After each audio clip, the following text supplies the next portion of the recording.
हम सबके लाने प्रदेश अध्यक्ष अजय सिंह गोविंद डोटासरा साहब को बताए कि ये कांग्रेस का कार्यकर्ता इस जयपुर बिहार लोकसभा को आपकी झोली में डालने के लिए तत्पर है।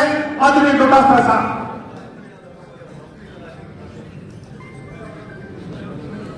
जयपुर देहात लोकसभा क्षेत्र के इस कार्यकर्ता सम्मान कार्यक्रम में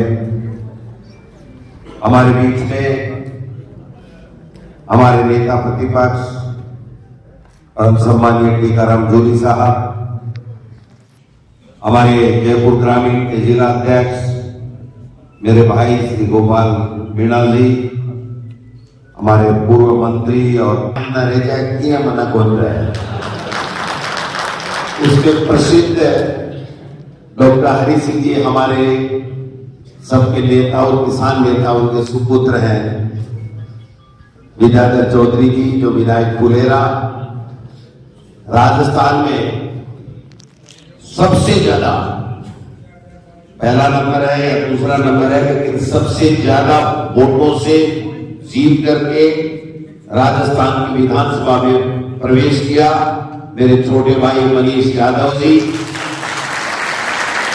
सम्मानित मंच, किसी का नाम रह गया हो तो माफी चाहता हूं।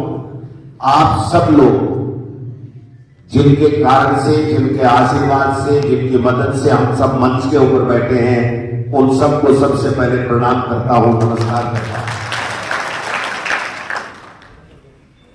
आज का ये कार्यक्रम आयोजित करने के लिए जिला कांग्रेस कमेटी को और हमारे प्रदेश के जो भी इंचार्ज पदाधिकारी हैं उनको मैं धन्यवाद देना चाहूंगा कि बहुत ही शानदार कार्यक्रम आपने किया। ये कार्यक्रम की आवश्यकता क्यों पड़ी? ये कार्यक्रम हमारे नेता आदरणीय राहुल गांधी जी जो भारत जोड़ो यात्रा पहले 4000 किलोमीटर उन्होंने की, पैदल यात्रा की, और अभी भी पैदल और बस से मिलाकर के 6700 किलोमीटर की यात्रा कर रहे हैं। उन यात्रा के 5 मुद्दे हैं उनके, जो न्याय योद्धा के रूप में काम कर रहे हैं। उन 5 मुद्दों में हमारा युवा, हमारी महिलाएं, हमारे श्रमिक, हमारा न्याय भागीदारी, ये 4-5 जो मुद्दे हैं, उन मुद्दों के ऊपर राहुल गांधी जी यात्रा कर। हमने कार्यक्रम बनाया प्रदेश कांग्रेस कमेटी ने कि हमको भी इन मुद्दों को लेकर के हमारे कांग्रेस पार्टी के कार्यकर्ताओं, पदाधिकारियों के बीच में जाना चाहिए। आज यह 8वां लोकसभा क्षेत्र है। मैं समझता हूं कि सारे के सारे लोकसभा क्षेत्रों में ये कार्यकर्ता संवाद कार्यक्रम बहुत सफल रहा है। आज का कार्यक्रम भी सफल है। आप सब लोग इतनी शादियों की व्यवस्था के बावजूद भी आप यहां पर आए हो, आपका बहुत बहुत धन्यवाद। इस कार्यक्रम के बाद में हम लोग लोकसभा से पहले और बड़े कार्यक्रम भी लोकसभा क्षेत्रों में करेंगे, जिसमें हमारे तमाम बड़े नेता परमादरणीय अशोक गहलोत साहब, सचिन पायलट जी, भवन जितेंद्र सिंह जी, ये सब लोग जो भी हमारे अग्रणी पंक्ति के लोग हैं, वो हम सब लोग मिलकर के पूरी के पूरे 25 लोकसभा क्षेत्रों में आएंगे, अलग जगाएंगे और कांग्रेस को जिताएंगे। इस संकल्प के साथ में हम लोग काम कर रहे हैं। अभी भाई आरसी यादव जी ने कहा, आरसी चौधरी जी ने कहा कि हम लोग ब्लॉक और जिला लेवल के ऊपर भी ये कार्यक्रम करना चाहते हैं। बहुत अच्छी बात है।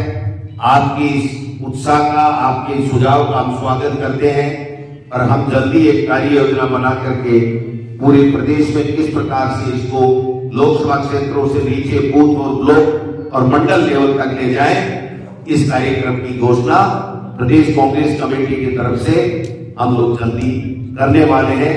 आप निश्चित करें। भाषण से दे दिया, ठीक है। सूली जी के बोलने के बाद में और तमाम मंच से जितने लोग बोले हैं, उनके बोलने के बाद में कोई ऐसी बात नहीं रह जाती कि मैं अलग से आपको नई बात बता दूं। लेकिन मैं एक बात कहना चाह रहा हूं, हम उस कांग्रेस पार्टी के सिपाही हैं जिस कांग्रेस पार्टी ने त्याग, तपस्या और बलिदान करके हमारे देश को आजाद कराया। हम उस कांग्रेस पार्टी के सिपाही हैं जिसने इस देश को स्वर्णिम भारत बनाया। हम उस कांग्रेस पार्टी के सिपाही हैं जिस कांग्रेस पार्टी संविधान के आधार पर चलती है, 36 कौमों को साथ लेकर के चलती है, सबको अवसर देती है और सबको साथ लेकर के इस देश का विकास कैसे हो, प्रदेश का विकास कैसे हो, इस सोच के साथ में काम कर।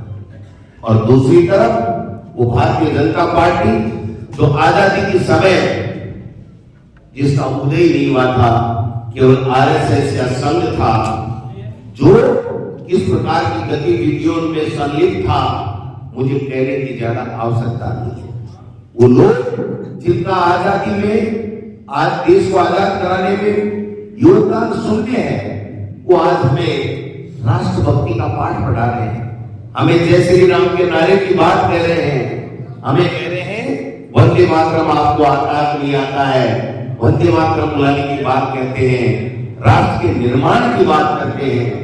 हम सबको सोचना पड़ेगा कि हम क्या कर रहे हैं, क्या कमी रह गई हम में कि हम लोग वो काम नहीं कर पा रहे हैं कि आज इतनी अच्छी नीति होने के बावजूद, इतने अच्छे कार्यकर्ता होने के बावजूद, इतनी अच्छी लीडरशिप होने के बावजूद हमारे खड़गे साहब का अनुभव, सोनिया जी का त्याग और राहुल गांधी जी की मेहनत और स्पष्ट वक्ता के रूप में जो देश और दुनिया में छाप है, हमारे पास में बहुत पूंजी है।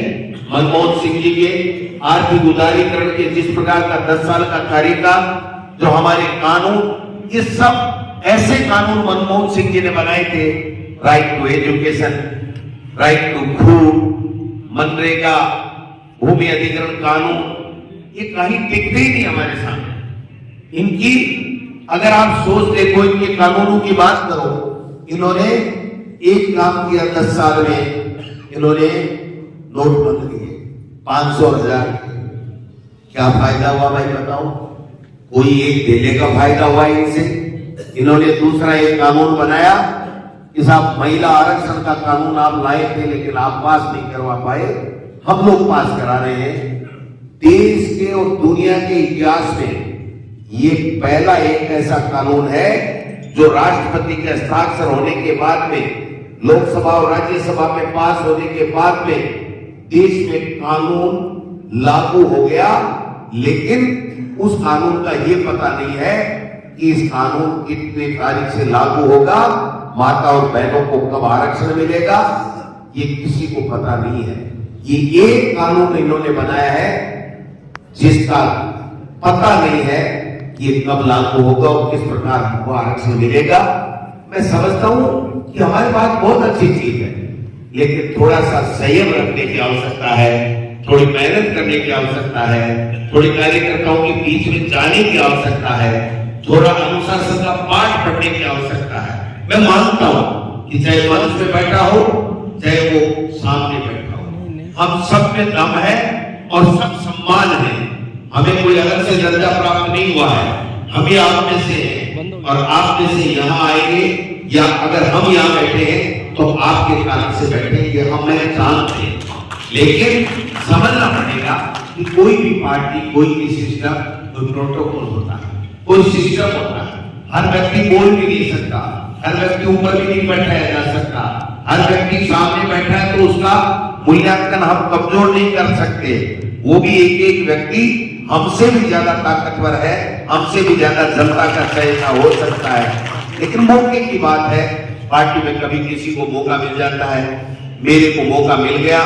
मैं आज 15 साल की राजनीति में NSY यूथ कांग्रेस से होकर के मैं संगठन में काम कर रहा था। 2005 में मैं प्रधान बना, मेरी सीट विधानसभा क्षेत्र SC की रिजर्व थी।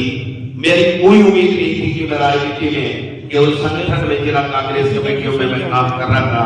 लेकिन एक समय का फेर आया और मैं जब प्रधान था तब डेप्यूटेशन हुआ, सीट रिजर्व से हटी, रिजर्व हुई, जनरल हुई, मुझे कांग्रेस पार्टी ने टिकट दिया, केवल मात्र 34 वोटों से जीता, केवल 32,500 वोट मेरे आए।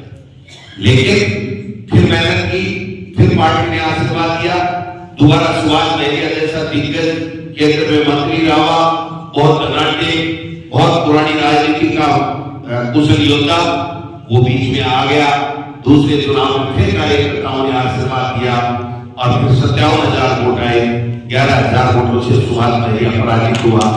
और तीसरी बार उन्होंने कहा वसुंधरा जी ने कि इसको निपटाना है, विधानसभा में बहुत परेशान किया है, तो तीसरी बार सबने एक होकर के, एक हमारे दिनेश जोशी जी आए और उनको सबने एक होकर के दिया कि अब की बार एक उम्मीदवार करो, 2-3 होते हैं तो ये डोटासरा जीत जाता है।